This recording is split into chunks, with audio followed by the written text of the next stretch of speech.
Olá, boa tarde a todos e todas que acompanham os nossos diálogos aqui no Movimento Salve Serras. O Salve Serras, que é uma articulação, uma campanha formada por muitas pessoas que têm uma relação direta com o espaço aqui da Serra da Jacobina, um território que vai de Jacobina até mais ou menos aqui próximo de Juazeiro, né, um finalzinho de Jaguarari. É um conjunto de serras que integram a Serra do Espinhaço, que vai de Minas Gerais até aqui a Bahia, e que, pelas razões que todos já estão conhecendo, processo de desmatamento, exploração mineral, boa parte delas irregulares, né, os impactos causados pelos novos complexos eólicos. Então, nós estamos nos articulando para criar uma rede de cuidado com esse espaço, né? Então, a campanha Salve Serras, nosso grupo, nossa articulação, ela tem uma motivação múltipla, mas ela tem um foco pontual, que são os corpos hídricos desses topos de serra. É nesses lugares que estão importantes nascentes do Rio Itapicuru, do Rio São Francisco, do Rio Paraguaçu e do Rio Salitre. E a gente não pode deixar que esses corpos hídricos, que são tão importantes para o semiárido, sejam mais agredidos do que o que já estão, né? Então, o Diálogo Salve Serras é uma forma da gente conversar sobre esse espaço, sobre a biodiversidade, sobre a ecologia humana desses lugares, e nós temos tido o hábito de fazer um encontro para tratar de temas importantes sobre essa temática que é a região de Serras do Sertão, né? Para quem quiser conhecer um pouco o Salve Serras, só é acessar aí o nosso site, www.salveserras.org. Vocês também podem nos acompanhar pelas redes sociais, Instagram, Facebook, né? Então, está aí um pedido, uma rede de cuidado com os corpos hídricos das nossas serras. E hoje nós temos um momento muito especial, porque dentre os rios das nossas serras, um dos mais importantes é o rio Itapicuru, né? É um rio que hoje cuida da vida de mais de 1 milhão de pessoas no semiárido. É um rio que praticamente toda a sua bacia tem uma relação direta com o nosso conjunto de serras, de montanhas.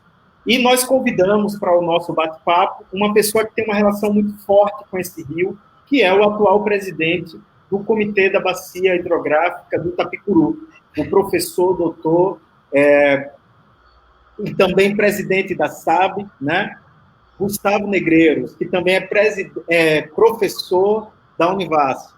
Então, muito obrigado, Gustavo, por aceitar esse convite. Você que está nessa rede de articulação desde o início. Então, pessoal, fiquem com essa pessoa que tem muito a falar sobre essa bacia, sobre esse rio, sobre a complexidade que é as águas dessas nossas serras. Então, passo a palavra para Gustavo, e quem tiver perguntas, algumas dúvidas, vai colocando no nosso chat. Depois da fala dele, a gente vai abrir para um debate, tá bom? Então, tenham uma boa conferência e passo a palavra agora para Gustavo. Muito obrigado, Gustavo. Bom, primeiro, obrigado a você, Juraci, obrigado, né, pelo convite. Eu acho que é sempre um prazer poder falar do Itapicuru, poder falar um pouco deste rio, né, de entender um pouco mais ele, de discutir um pouco mais ele, de colocar ele em contexto, né.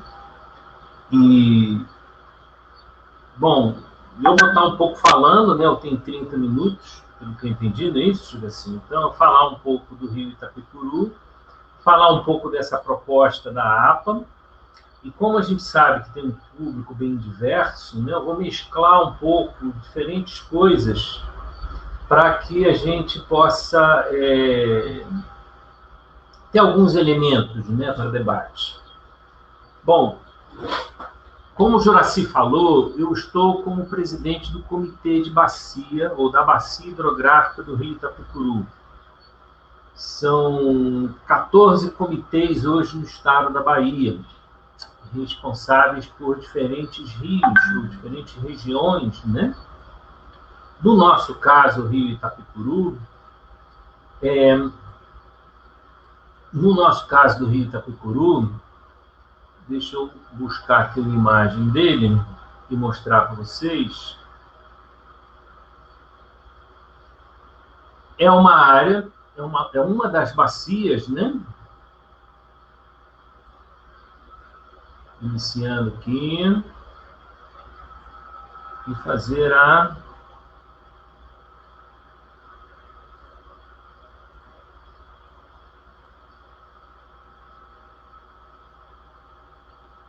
Sim. Vou me utilizar de diferentes apresentações, mas não vou seguir a ordem delas, tá? Para vocês entenderem.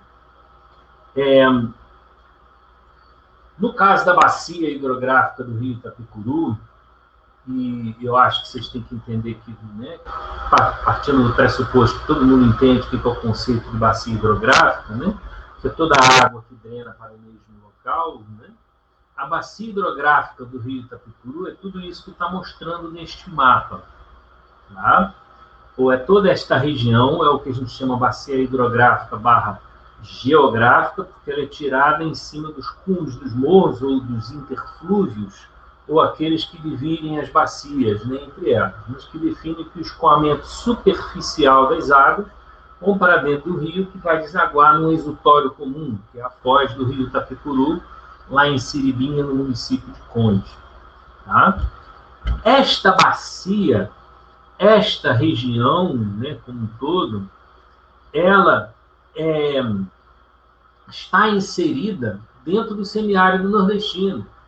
Grande parte dela, ou essa parte mais gordinha à esquerda, ou a oeste, como vocês forem considerar, ela está dentro do coração do semiárido nordestino, onde você tem um déficit hídrico muito alto. Falta água, tá? Durante grande parte do ano. Ou déficit, que a gente chama, é quando evapora muito mais do que chove. Tá certo? Dentro desta bacia, vivem, segundo o governo do estado, 1.300.000.000 de habitantes em 55 municípios. Tá? E ela não é uma bacia homogênea, ela tem características bem interessantes e bem distintas. Tá? Tem vários diferentes territórios de identidade presentes dentro dessa bacia, não é nem um território de identidade só. Tá? E tem algumas regionalidades que a gente tem que pensar. E a gente vai focar principalmente nessa primeira região aqui à esquerda. Porque essa parte mais alta, que a gente chama, é justamente a parte onde tem algumas características interessantes. É uma parte mais alta. Por ser mais alta, a gente tem um efeito orográfico, muita produção de chuva. Tá? E você tem, então, índices de precipitação muito altos, você tem uma região grande de serras, onde você tem, então, muitas cachoeiras e muita água. Essa água que é produzida, existem muitas barragens, né? A fotografia de duas barragens mais famosas, que é a Ponto Novo e Pindobaçu aí, mas existem mais de 20 barragens em volta dessa serra, buscando a água.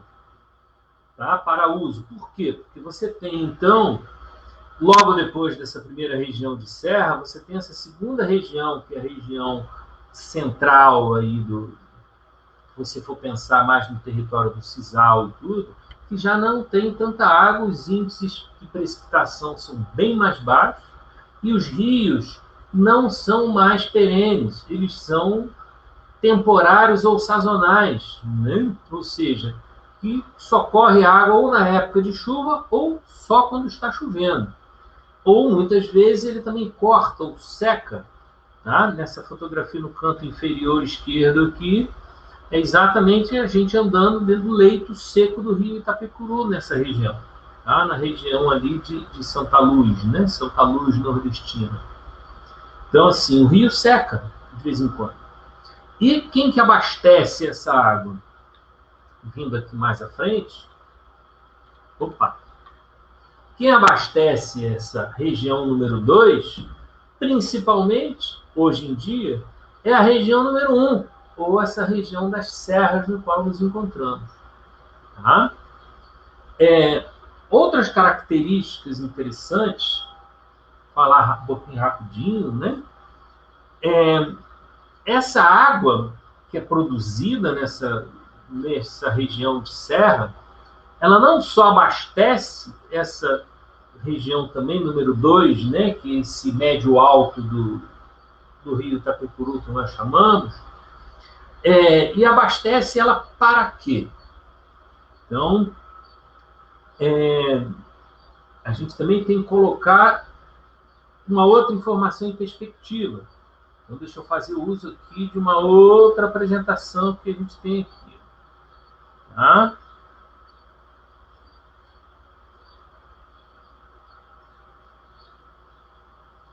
Que a gente entendeu o seguinte. Este slide aqui. Isso. A gente tem que entender, eu queria que vocês prestassem atenção nesse quadro à direita, no superior, que 70% da água que a gente usa no mundo, e não é diferente no Brasil, e também não é muito diferente no rio Itapecuru, ela é voltada para a agropecuária, porque o boi, a galinha, o arroz, o trigo, o milho, a batata, a banana precisam de água para crescer. E lógico, a gente precisa alimentar, porque a gente precisa de alimento, então a gente precisa dar água para essa produção. Né? 20%, por volta de 20% do consumo de água no mundo está na indústria. E também não é diferente aqui na bacia do Itapecuru.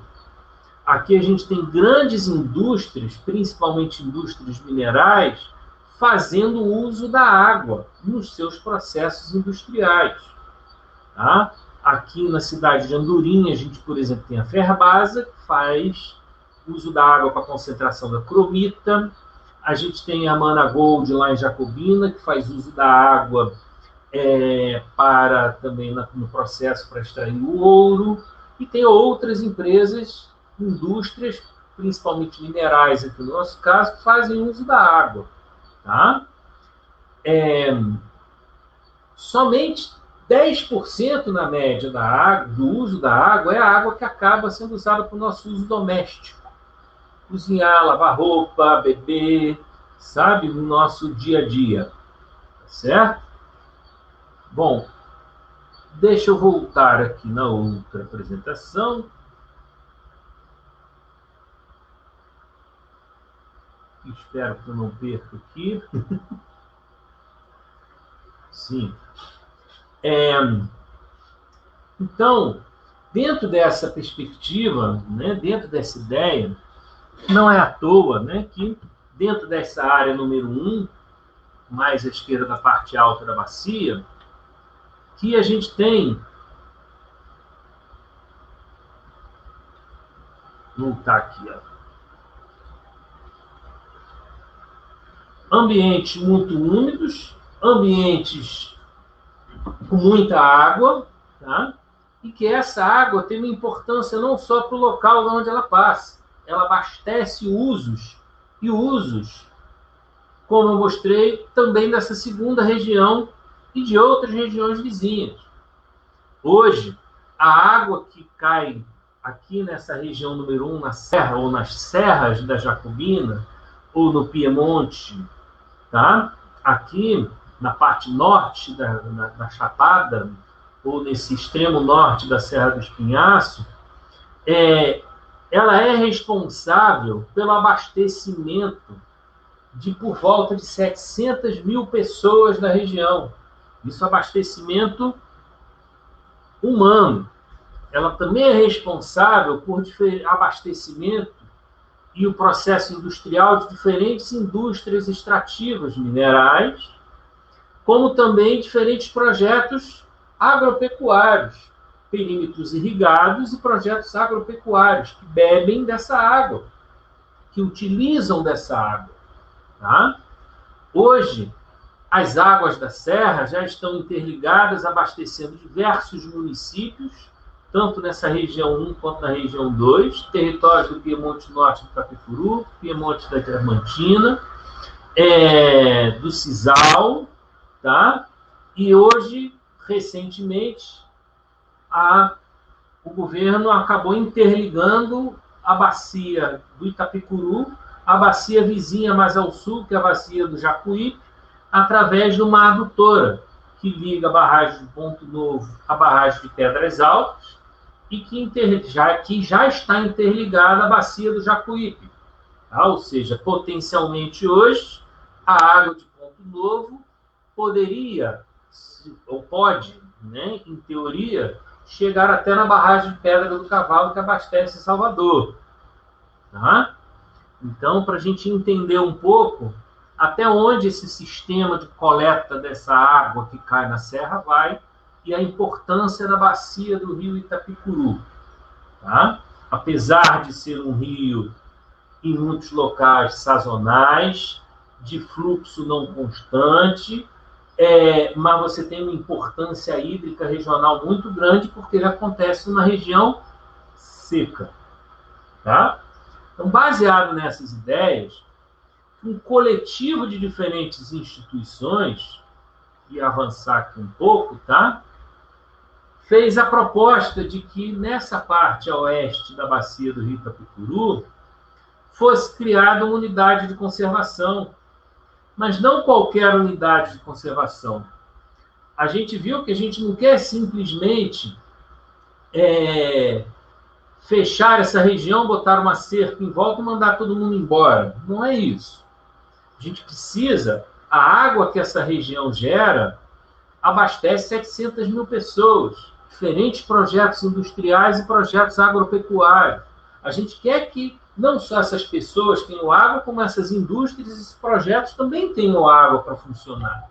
Então, a gente precisa preservar este recurso hídrico. Porém, para preservar o recurso hídrico, a gente precisa também planejar o seu uso. Planejar, porque, assim, se a água vem do rio, vem da chuva e escorre pelos rios e pelo subterrâneo para chegar nas barragens, a gente precisa planejar este uso para que o uso desse espaço, para que a água esteja sempre lá. Então, assim, a gente sabe hoje que a importância das florestas para a manutenção da água e de todo o processo do ciclo hidrológico que mantém a água fluindo nos rios. Então, a gente precisa também pensar no meio ambiente, na manutenção dessas florestas e pensar de uma forma integrada. Dentro dessa visão, a ideia de unidade de conservação que a gente propõe, tá, é uma área de proteção ambiental em que abrangeria toda esta parte oeste ou a parte alta e toda a Serra da Jacobina, que está marcada em verde, à esquerda desse traço amarelo. Então, a ideia da lógica seria deixar toda essa serra, essa parte alta, dentro do traçado da APA, e tendo como limite a bacia do rio Itapicuru a oeste, tá? Ou seja, preservando toda essa parte alta, não preservando, mas pensando o desenvolvimento, pensando as ações que são feitas ali, visando a preservação do meio ambiente e, consequentemente, dos recursos hídricos que tem aí. Tá? Que essa aqui é uma visão de área de proteção ambiental. Lembrando da distinção de preservação e conservação, que é muito importante. Tá? Essa proposta não vem à toa, porque são 4 subbacias. No verde ao norte é a subbacia do rio Itapicuru, tá? Que atravessa a serra em Carrapichel. Depois, em diferente tonalidade de azul, são subbacias do rio Itapicuru a sul, que forma a barragem de Ponto Novo, tá? A mais importante para o abastecimento hídrico regional. E abaixo, em marrom, ou em laranja, né, a subbacia do rio Itapicuru Mirim, que atravessa a serra em Jacobina e que também abastece a barragem de Pedras Altas. Tá? Então, estrategicamente, seria exatamente você proteger todas as cabeceiras, ou essas nascentes, ou essa área de serra ao alto. Passando aqui e colocando uma parte que é importante, né? Uma área de proteção ambiental, muitos biólogos vão dizer que é uma área muito biólogo fala assim, ou muito conservacionista fala assim, não, a APA não protege nada. A APA, na verdade, se você for ler textualmente o objetivo da APA, ela é exatamente se tornar um importante instrumento de planejamento regional, ou promover um desenvolvimento focado na conservação, na preservação de alguns recursos. Ou seja, não é a gente dizer assim, vai todo mundo embora que a gente vai botar uma cerca aqui. Não, não é isso. Mas é a gente pensar, quando o agricultor for trabalhar, o que ele pode, o que ele deve, o que ele não deve fazer para que tenhamos um ambiente conservado, preservando não só as espécies que estão aqui, mas também os recursos hídricos que são gerados nessa região. Tá? Ou seja, você sustentar o desenvolvimento que a gente já tem. Tá? Então, essa é um pouco a visão do que de uma forma bem rápida, eu acho que para não extrapolar meu tempo, do que eu queria um pouco falar, e mostrar algumas imagens, né? Essa é a Cachoeira do Gelo, lá na bacia do rio Itapicuruaçu, rio Paiaiá, município de Mirangaba, tá? Muitos falam que é Saúde, ainda fico nessa dúvida se é município de Saúde ou Mirangaba, mas é o rio Paiaiá. A Cachoeira do Paiaiá, no rio Paiaiá, município de Saúde, tá? Essa é a Cachoeira do Poço Pelado, município de Pindobaçu. Tá? Algumas visões do Alto da Serra, que a gente tem dessa região de serra, principalmente nessa área de Pindobaçu. Tem diferentes ambientes, é uma região de transição. Então, a gente tem ambientes de campos de altitude, ou rupestres, né? Ambientes de cerrado, ambientes de Mata Atlântica, né? A região de Saúde é um município mais ao norte, mapeado pelo SOS Mata Atlântica como área de Mata Atlântica. Porém, a gente sabe que tem alguns ainda resquícios de Mata Atlântica em outros municípios um pouco mais ao norte, ao longo dessa serra. Tá? E toda ela rodeada de caatinga. Tá?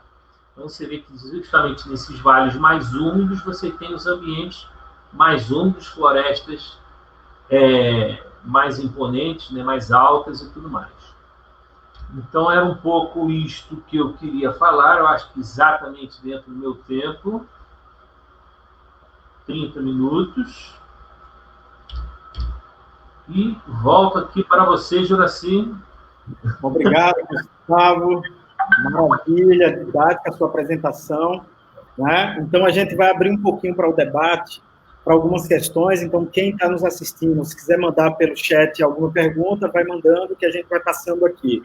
Mas eu tenho algumas inferências, Gustavo, para fazer, para a gente bater um papo, né?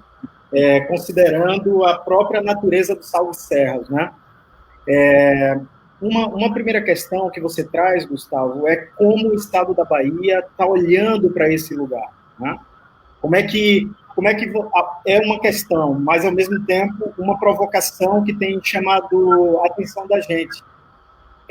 Hoje é uma área que você sabe melhor do que ninguém, solicitada para exploração mineral, é uma área onde os grandes empreendimentos eólicos já têm uma inserção muito forte, né? E aí, só alertando aqui as pessoas, nós temos denunciado no Salve Serras que os empreendimentos têm sido implementados sem estudo de impacto ambiental, sem relatório de impacto ambiental.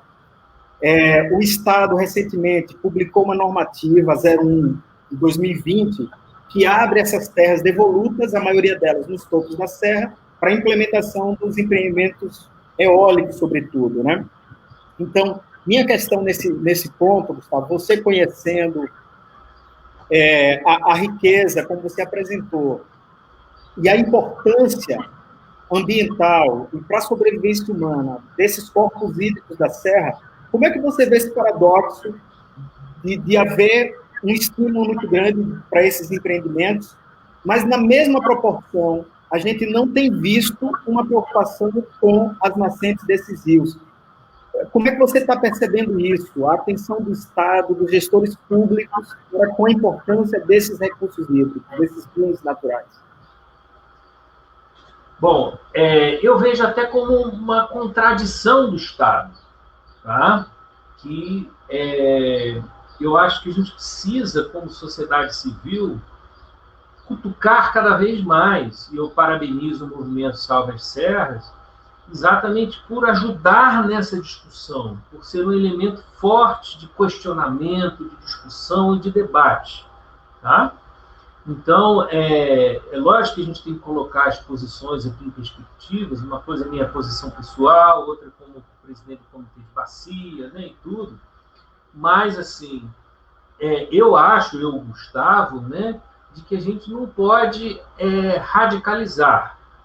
Então, assim, a gente não pode imaginar de que a gente vai conseguir simplesmente fechar a serra, botar uma cerca em volta e mandar tudo que é empresa embora, né, e deixar ela aqui só, né, até porque nossa vida aqui gera impactos, né, então a gente tem que pensar nos diferentes impactos, a gente tem que pensar nesses diferentes impactos, quais que produzimos, quais que precisamos produzir, quais que devemos produzir, quais que queremos produzir e quais que queremos evitar e não produzir.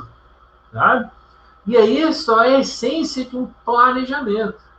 Então a gente precisa de uma ação planejada. Tá? O que é claro é que a gente sabe disso hoje.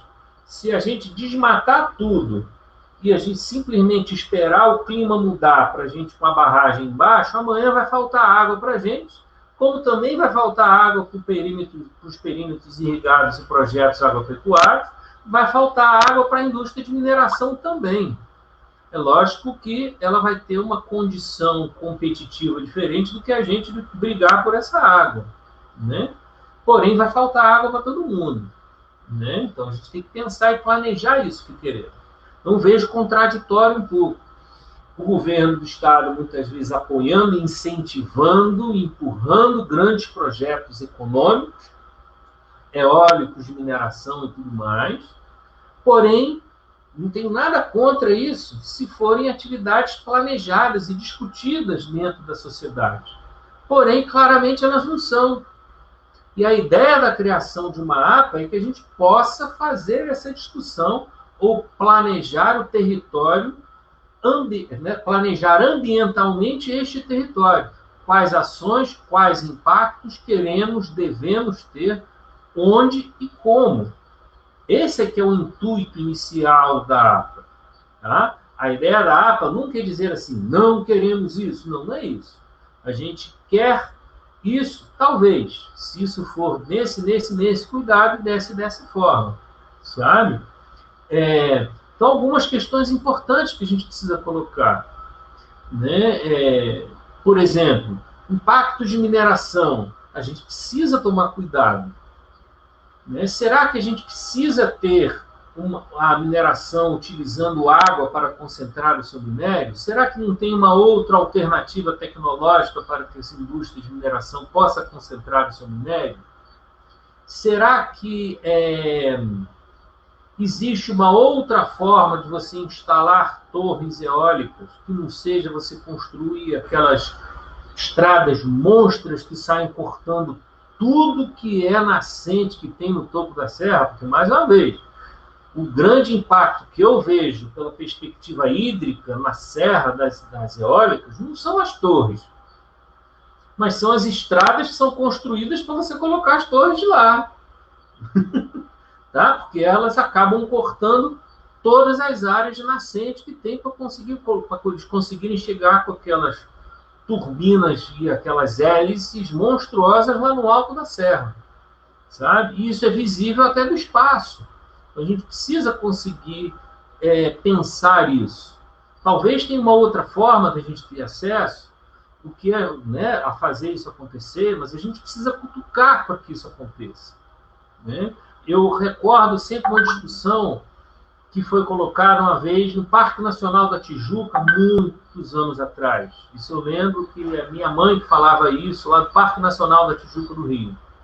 queriam atravessar linhas de transmissão elétrica por dentro do Parque Nacional. E aí, queriam simplesmente desmatar de um lado e de outro para botar as torres. Houve uma briga tremenda. O que aconteceu? Colocaram a linha e não precisaram desmatar nada. Só fizeram torres que são 3 vezes a altura das torres tradicionais. Ah, é mais caro? É mais caro. Porém, não precisou desmatar aquele corredor todo. Então, existem soluções alternativas. Elas talvez custem mais caro, talvez a gente esteja disposto a pagar por esse custo mais caro em função do que queremos preservar. Então, esse nível de planejamento que a gente precisa ter dentro da sociedade. E eu acho que a APA, através do seu conselho gestor, né, participativo, envolvendo todos os diferentes segmentos, é uma forma de instrumento da gente planejar isso. Desculpa se eu me alonguei. Não, tá claro, Gustavo, e eu vou só emendar uma outra questão que está aqui recorrente, que é, você tocou na questão da mineração. Então, olhando do ponto de vista do espaço, praticamente o complexo de serra, que envolve isso que a gente chama de Serra da Jacobina, está em um grande cinturão de hidrelétrica, ou de mineradoras. Jacobina, a Ferbasa aqui em Andorinha, Campo Formoso, Jaguarari, sem falar no cinturão de garimpos ilegais que está em toda a bacia do Itapicuru, né? Eu tive a oportunidade de fazer um relatório sobre as nascentes desses rios, e uma das principais nascentes, onde se explora esmeralda, está totalmente detonada.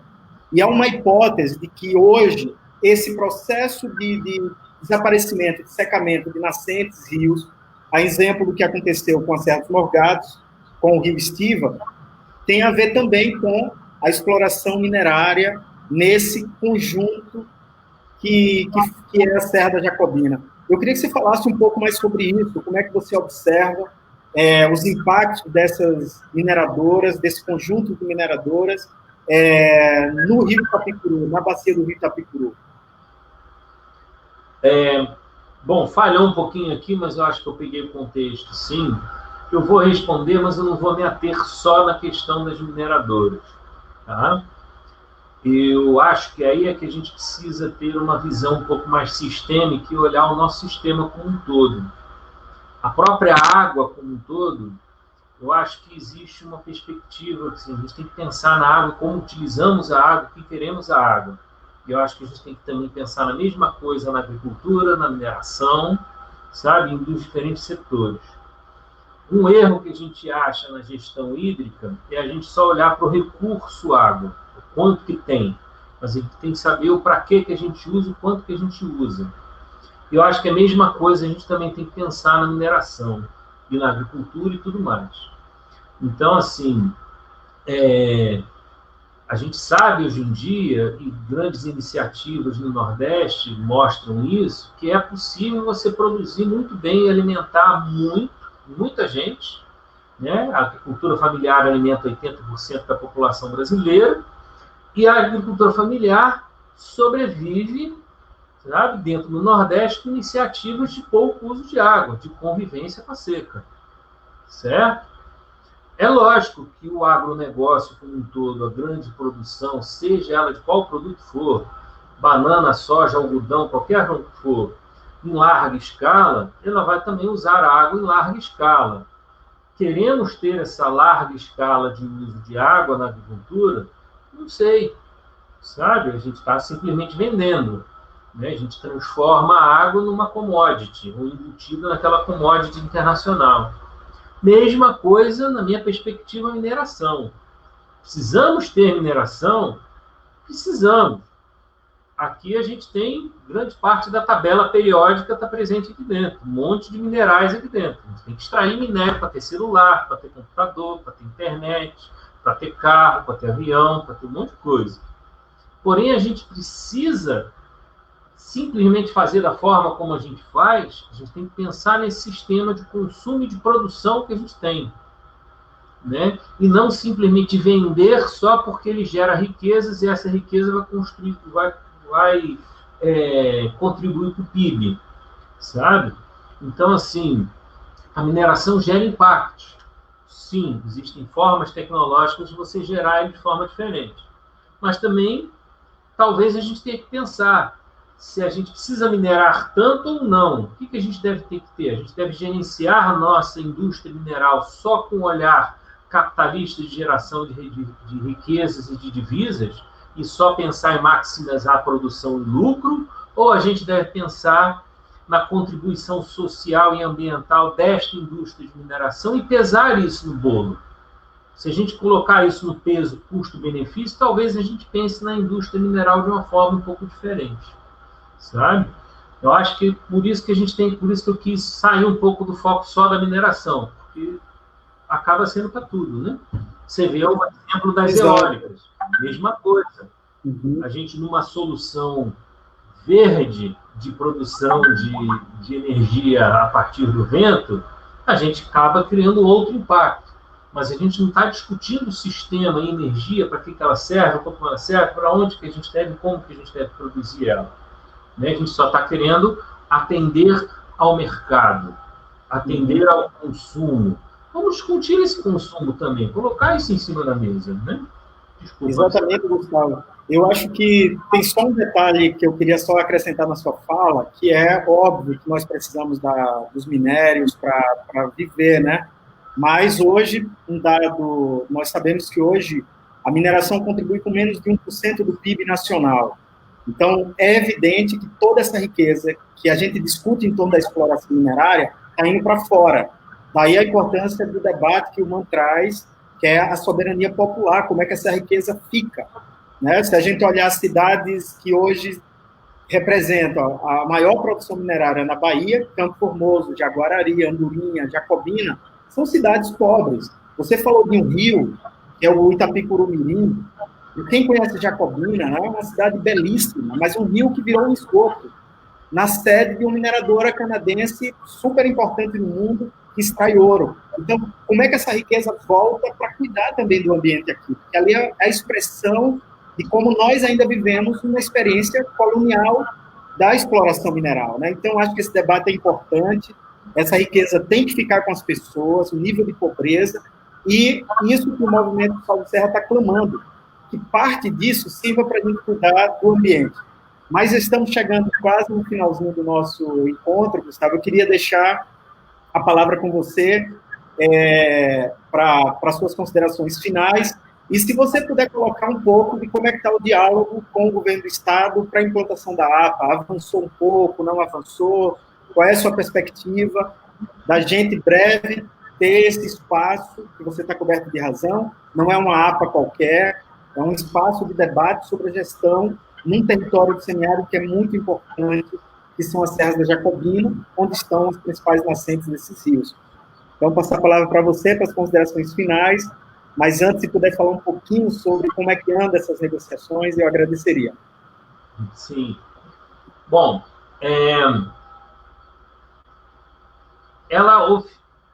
primeiro, assim, colocar aqui a ideia da APA, Comunidade de Conservação, é uma ideia que nasceu há muitos anos e ela estava um pouco pulverizada em diferentes municípios, em diferentes regiões, em diferentes iniciativas. E que, com o meu trabalho no Comitê de Bacia, a gente começou a ver isso e a gente começou a discutir, né? Existe um coletivo de entidades da Serra da Jacobina, né, que fazem parte do CPT, ASPAF, várias outras entidades, que aí a gente começou essa discussão, né, e o Comitê de Bacia também faz parte. A discussão falou assim, não, a gente tem que pensar numa coisa mais ampla de planejamento territorial.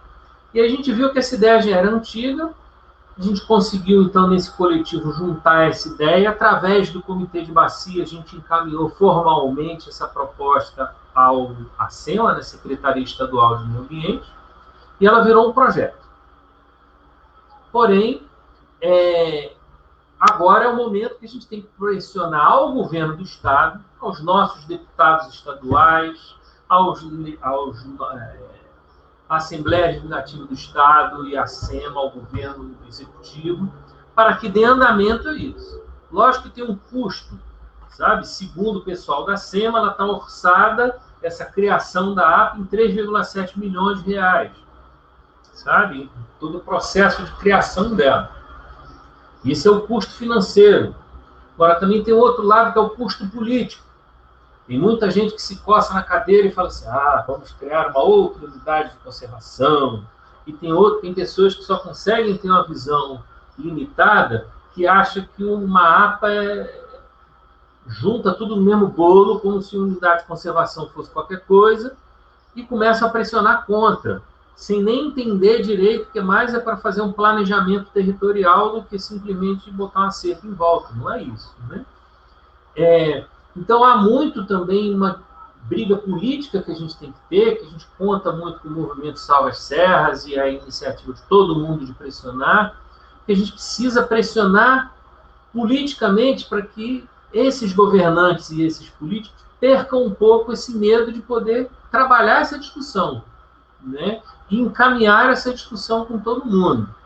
E, assim, me dá um pouco medo, porque muitas vezes a gente vê iniciativas assim de minimizar, diminuir o problema, mudar o foco, sabe? Que são estratégias que são muito recorrentes, sabe? Então, você propõe uma área, daqui a pouco a área muda, espreme a área aqui, tira uma área, tira outra, em vez de discutir como um todo, né? Por exemplo, recentemente, engajei numa discussão também, né, com outras pessoas, que querem apoio para criar um programa de criação de RPPN. Eu não tenho nada contra. Adoro reservas particulares de patrimônio natural. Porém, elas são particulares, né? O papel do Estado é apoiar a criação de RPPN, não criar RPPN. Quem cria RPPN é o seu dono. É o particular que é o dono dessa RPPN, né?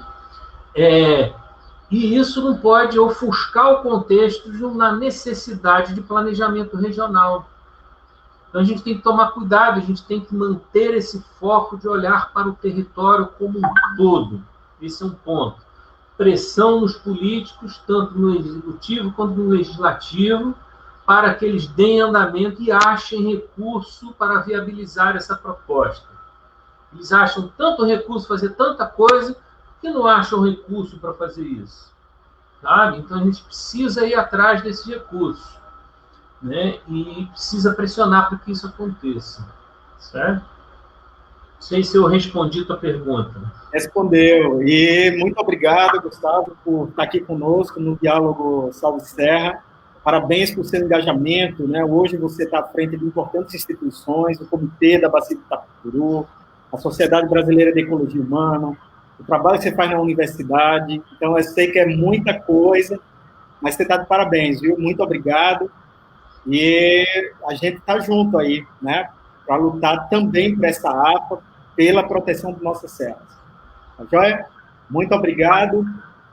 Agradeço mais uma vez o convite e fico à disposição quem queira conversar com mais informações, tanto no Comitê de Bacia, quanto no ASAB, ou quanto na própria Univasf e também no Colegiado de Geografia aqui em Senhor do Bonfim. É isso aí, Gustavo. Muito obrigado. Obrigado a todos vocês que ficaram com a gente até agora. Até mais. Falou.